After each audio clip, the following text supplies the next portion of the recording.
လုံးမင်္ဂလာပါ။ဩဂတ်လ16ရက်နေ့အာဆင်နယ်မနက်ခင်းသတင်းလေးပုတ်ကိုဖော်ပြပေးသွားတော့မှာဖြစ်ပါတယ်။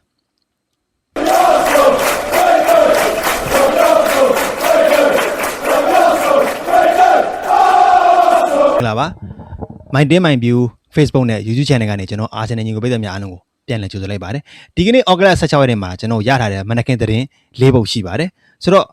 ့ပထမဆုံးသတင်းပုတ်အနေနဲ့ကျွန်တော်အာဆင်နယ်သင်းရဲ့နီးပြမီဟေးအာဒီတာသတင်းနဲ့ကျွန်တော်စလိုက်ကြအောင်။အာဆင်နယ်သင်းကနီးပြမီခေအာဒီတာကိုစာချုပ်သစ်ချုပ်ဆိုဖို့သဘောတူညီမှုရရှိသွားပြီဆိုပြီးတော့ဖာဘီဇီယိုရိုမာနိုအပါအဝင်ဒေးဗစ်အွန်စိန်တို့ကပါဖော်ပြလာခဲ့ပါတယ်။အာဆင်နယ်အသင်းကနီးပြမီခေအာဒီတာကို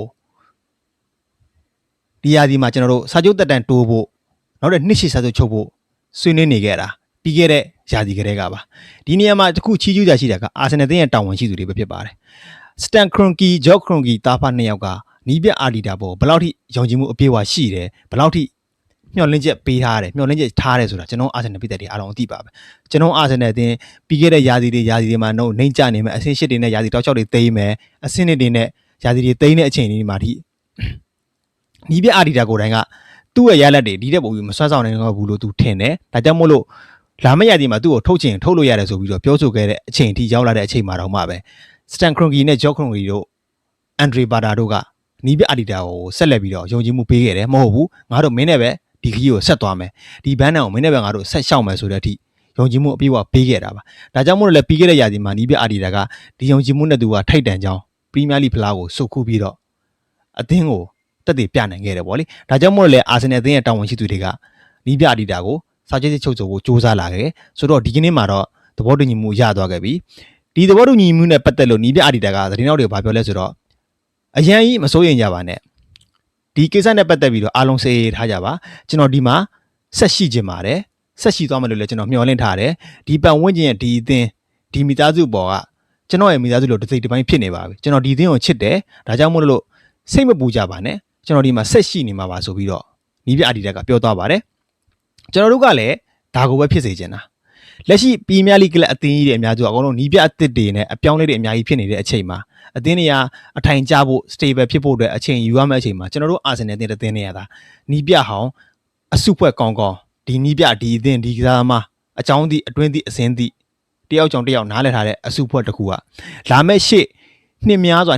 တိကျွန်တော်တို့အာဆင်နယ်အသင်းကသူများအသင်းနေတဲ့ခေါင်းတစ်လုံးတာပြီးတော့ပရီးမီးယားလိကိုကျွန်တော်စိုးမိုးနိုင်မှုလွှမ်းမိုးနိုင်မှုစူးစမ်းသွားမယ်ဆိုတော့ plan တွေချတာပြီးတော့အသင်းရဲ့တာဝန်ရှိသူတွေကဒီ plan တွေကိုအကောင့်တွေဖော်ဖို့လုပ်နေပြီးတော့နီးပြအာဒီတာကိုစာချုပ်တက်တန်းတိုးဖို့စူးစမ်းနေကြတာပါအခုနောက်ဆုံးမှာတော့နှစ်ဖက်လုံးအားလုံးသဘောတူညီမှုရတာဖြစ်တဲ့ကြောင့်မလို့ကျွန်တော်တို့အာဆင်နယ်ပြည်သက်တွေနဲ့လည်းနီးပြအာဒီတာနဲ့ပတ်သက်ပြီးတော့ဘာမှစိုးရိမ်တာမရှိဘူးအားလုံးစိတ်အေးလေနဲ့ရှေ့ဆက်ပြီးတော့ကျွန်တော်အသင်းကိုအားပေးသွားဖို့ပဲလိုပါတော့တယ်ဒုတိယမြောက်သတင်းပုံအနေနဲ့ကျွန်တော်ဘန်ဝိုက်သတင်းကိုကျွန်တော်ဖော်ပြပေးသွားခြင်းပါတယ်ဒီသတင်းကိုကျွန်တော်ရတာကအာဆင်နယ်သတင်းတောက်ဒေးဗစ်ချေးစီရတာပါဘန်ချက်ကော့တို့လိုဒေးဗစ်အွန်စင်းတို့လိုအများကြီးယုံကြည်စိတ်ချတဲ့သတင်းသမားမဟုတ်ပေမဲ့အာဆင်နယ်သတင်းတွေနဲ့ပတ်သက်ရင်တော့10ပုတ်တင်3-4ပုတ်လောက်ကမှန်တတ်တဲ့သတင်းတောက်မျိုးဆိုတော့လေဆိုတော့ဒီသတင်းတောက်ကဘာလို့ဖော်ပြလဲဆိုတော့အဲဗာတန်အသင်းကအာဆင်နယ်အသင်းရဲ့ညာနောက်ခံလူဘင်ဂျမင်ဘန်ဝိုက်ကိုအခုနွေရာသီမှာခေါ်ယူဖို့ကမ်းလှမ်းဖို့စူးစမ်းသွားမယ်အာဆင်နယ်အသင်းသာအေဇရီကွန်ဆာကိုခေါ်ယူဖို့သဘောတူညီမှုရသွားပြီဆိုရင်အဲဗာတန်အသင်းကဘန်ဝိုက်ကိုခေါ်ယူဖို့စတင်စူးစမ်းလာနိုင်တယ်ဆိုပြီးတော့သတင်းတောက်ဒေးဗစ်ချေးကဖော်ပြလာပါတယ်ဆိုတော့ဒီအသင်းသတင်းအသွားလာကိုကြည့်မယ်ဆိုရင်ကျွန်တော်တို့အာဆင်နယ်အသင်းကကွန်ဆာကိုခေါ်ချင်နေတယ်ကွန်ဆာတစ်ယောက်ထက်တော့မဟုတ်2ယောက်လီဗာပူးစင်ကကွန်ဆာနဲ့အက်စတွန်ဗီလာကကွန်ဆာ2ကွန်ဆာပေါ့ဗျာเนาะအဲ့တော့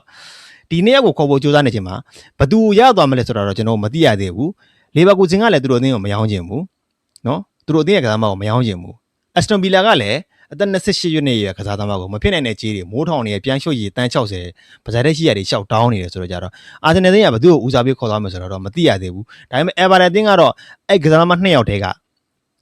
ဘသူပဲရောက်လာလားသူတို့ကဘန်ဝိုက်ကိုခေါ်ယူဖို့စူးစမ်းသွားမယ်ဒေးဗစ်မိုယက်ကဘန်ဝိုက်ကိုစိတ်ဝင်စားတယ်ဘန်ဝိုက်ရဲ့ကစားပုံကြိုက်တယ်ဘန်ဝိုက်ကလည်းသူအသင်းမှာလာမယ့်ရာသီမှာနေရာရဖို့ရုန်းကန်ရမှာဆိုတော့လက်ခံထားတယ်ကစားသမားတိတိကျရောက်လာရင်သူကတေချာပေါက်အာဆင်နယ်အသင်းကနေထွက်ခွာဖို့စဉ်းစားလာနေတယ်ဆိုတာကအာဆင်နယ်အသင်းကသူ့ကိုရောင်းချဖို့အစီအစဉ်ရှိလာပြီဆိုရင်သူကလည်းထွက်ခွာဖို့စဉ်းစားလာနိုင်တယ်ဆိုတော့ဒါကြောင့်မို့လို့တကယ်လို့သာ ကစားမနှစ်ယောက်တည်းရောက်လာမယ်ဆိုရင်ဘန်ဝက်ကလည်းအာဆင်နယ်တင်းကထွက်ခွာဖို့စဉ်းစားလာနိုင်တယ်။အဗာရာတင်းကိုလည်းသူကပြောင်းရွှေ့ဖို့စိတ်ဝင်စားတယ်။အင်္ဂလန်မှာပဲဆက်နေရမယ်။အင်္ဂလန်ပြည်တွင်းအင်္ဂလန်မှာပဲဆက်ကစားခြင်းနဲ့ပြည်ပကလပ်တင်းတွေကိုတွားမကစားခြင်းမှုဆိုတဲ့အင်္ဂလန်သားတွေရဲ့ဆန္ဒအတိုင်းအင်္ဂလန်ပြည်တွင်းဘယ်ကလပ်ကခေါ်လာသူတို့ကတော့လမ်းဖွင့်ထားတယ်ဆိုပြီးတော့အခြေအနေတွေကအဲ့ဒီတိုင်းပေါ့လေသူတို့ကလမ်းဖွင့်ထားတယ်အင်္ဂလန်မှာပဲဆက်ကစားခြင်းနဲ့ဆိုတဲ့စိတ်တိုင်မျိုးတွေရှိတော့ကြတော့ဒီအသင်းကမလိုတော့ဘူးဆိုရင်တခြားအသင်းကိုပြောင်းကစားမယ်ဒါပေမဲ့အင်္ဂလန်မှာပဲဖြစ်ရမယ်ဆိုတာမျိုးပေါ့နော်ဆိုတော့ဘန်ဝိုက်ကကျွန်တော်အာဆင်နယ်အသင်းမှာ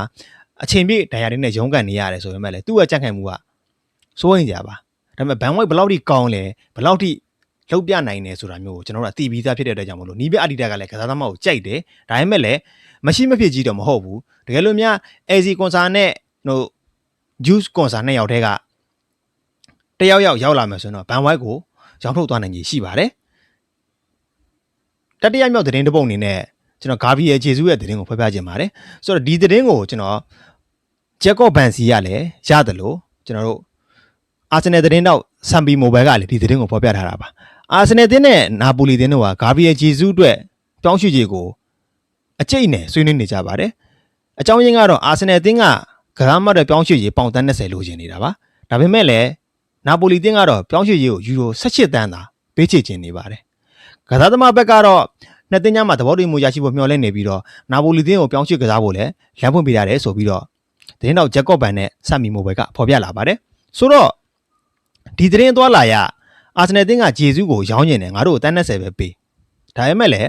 အီတလီကလပ်အသင်းတွေရဲ့ဝင်ငွေထွက်ငွေမှတ်မြတ်တာမှု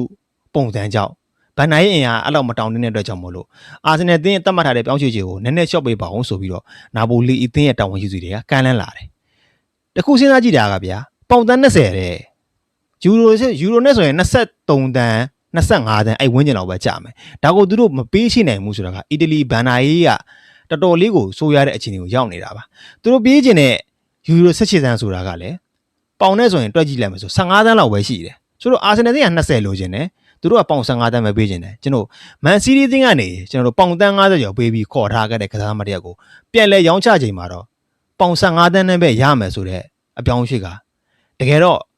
80ရာကောင်းပါတယ်ကျွန်တော်တို့အာဆင်နယ်တင်းမှာငကိုတည်းကကစားသမားအကြောင်းနဲ့ပတ်သက်ရင်မကောင်းတဲ့သမိုင်းကြောင်းရှိတယ်အခုချိန်ဒီစံချိန်တင်ပြောင်းရွှေ့ခြင်းအများဆုံးရထားတဲ့ကစားသမားကကျွန်တော် LS Oxlade ချိန်ပါလေလီဗာပူးသင်းကိုပေါင်35တန်းနဲ့ပြောင်းသွားတာဒါကပဲအမြင့်ဆုံးရထားတဲ့စံချိန်တင်ပြောင်းရွှေ့ခြင်းပါဆိုတော့ဂါဘရီယယ်ဂျေဇူးကို15တန်းနဲ့စဉ်းစားကြည့်ပါဦးဗျာဂျေဇူးလိုကစားသမားမျိုးသူကဒဏ်ရာရတာတော့မှန်ပါတယ်ဒါပေမဲ့ဒဏ်ရာကင်းစင်နေတဲ့အချိန်မှာဒီကစားသမားဘယ်လောက်ထိလုံနိုင်တယ်ဘယ်လောက်ထိကင်နိုင်တယ်ဘယ်လောက်ထိအစွမ်းသားရှိတယ်ဆိုတော့ကျွန်တော်တို့အာဆင်နယ်ပိတ်သက်တွေအတီးဆုံးပဲတောင်းကအသင်းမျိုးကလည်းဂျေဇူးလိုကစားသမားမျိုးကိုရောက်သွားရင်အသင်းရဲ့တိုက်စစ်ပိုင်းမှာလုံးဝအပြောင်းအလဲတွေဟုတ်လို့လုံးပြနေတဲ့ကစားသမားဘောလုံးကိုဘယ်လိုကစားခြင်းလဲဘောလုံးကင်ပြီးကစားခြင်းလားကစားကွက်ပုံပေါ်တဲ့နေရာမှာဝင်ပြီးစီးမျောပေးရမလားဖန်တီးမှုတွေလုပ်ပေးရမလား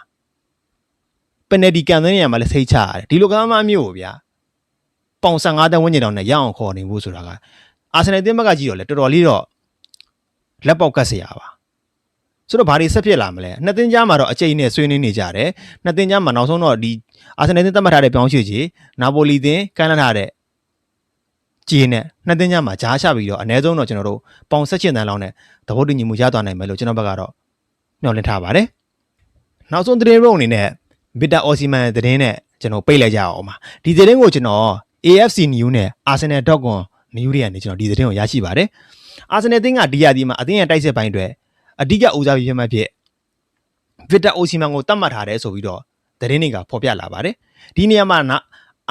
အာဆင်နယ်တင်းကခေါ်ယူဖို့ကြိုးစားနေသည့်တိုင်ဂါလာတာစရီအသင်းကသူတို့အသင်းရဲ့တိုက်စစ်မှုကိုရောင်းချတော့ဖို့ဆန္ဒမရှိဘူးကျွန်တော်ပြောခဲ့သလိုပဲသူတို့အသင်းရဲ့ဥက္ကဋ္ဌက